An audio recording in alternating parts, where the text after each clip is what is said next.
So I want to show you how I made my Giannis goat poster.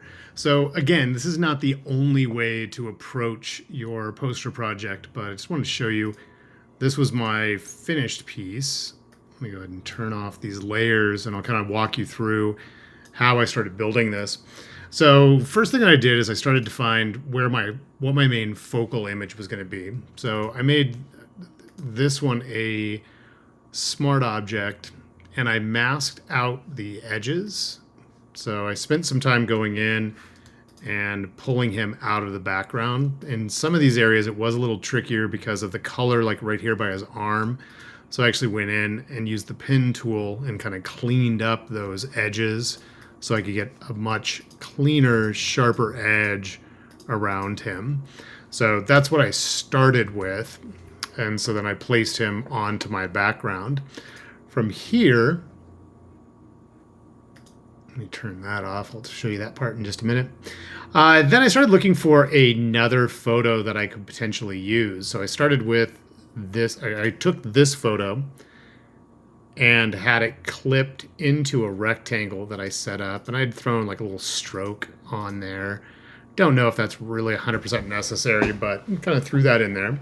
Then I wanted to find a couple other images to use. So I found this shot of him rearing back, getting ready to dunk. Again, I just took it straight off of that image. I went in and I cleaned up the edges because the edges that it missed some things. So I had to go back in and clean up that edge. And then once I had that other picture, I decided, all right, well, I want to have his name. So I made his name really large and rotated it. I just went to Command T for transform. And then I just held down my shift key. When you rotate with the shift key, it does it in 15-degree increments. So you can go from straight across to 90 degrees or however you want to set it up. Again, this is not the only way to approach it. I'll show you other examples from other students in a moment. Then I decided I wanted to write out some statistics. So I've got some stats that I put in here. I lined them up with the top part of the Giannis and I put them in an order based on how long they would end up being, so I could kind of follow along with his hand here. And then I decided I wanted to throw in some kind of logo. Originally, the logo was just this black and white logo. So I lowered the opacity, and then I changed the blending mode to multiply.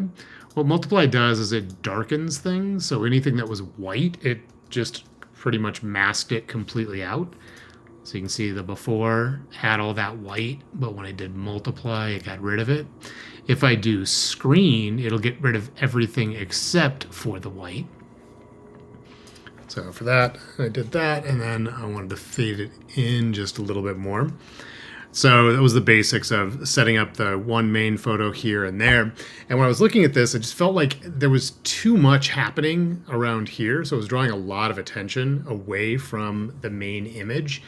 So what I decided to do is I made a black and white filter. So I just went down to the filters. I used my option key to have it only affect him. And then I did the same thing on this picture here to the left. I made that so that was just straight black and white. So once I had all of that, then I found a texture. This was this kind of like grungy, rusty texture. Let me show you what it looked like before. So before, it's this like kind of rusted metal with a little bit of yellow and stuff on here, but there's this kind of like funky lines and texture and stuff that's happening. So what I decided to do is I played around with the blending modes. With this one, I was trying to decide if I liked it with the original color or not. Sometimes you run across something that just kind of works. I liked this overlay. I thought that was kind of cool. Kept the green, but I get the darker areas kind of running through. And then with the main subject, I didn't like how in the original photo it was really shadowed underneath here, under his eyes and stuff. So I went in and I went to a smart filter and I kind of played around a bit with it. This is what it was before, there it was after. So I was able to pull out some of the detail. I was able to add in a little bit more over exaggeration on his muscles. But then one of the things I noticed when I did that, I didn't like that it totally changed his skin tone a bit. So I took a curves adjustment and I went ahead and went back in and darkened up his skin tone to get it back to his original color. And I think that was mostly it. And then once I was done with that, I went ahead and I did Command Option Shift and the letter E. And what that did is that created a stamp. So it just merged all of those letters together, all of those layers together. And then I went to Filter. I'm going to convert it to a smart filter. And then I'm going to go to Filter and I'm going to go to Camera Raw. Now with this, you could go in and you could start making your own little adjustments to kind of see what you feel looks good.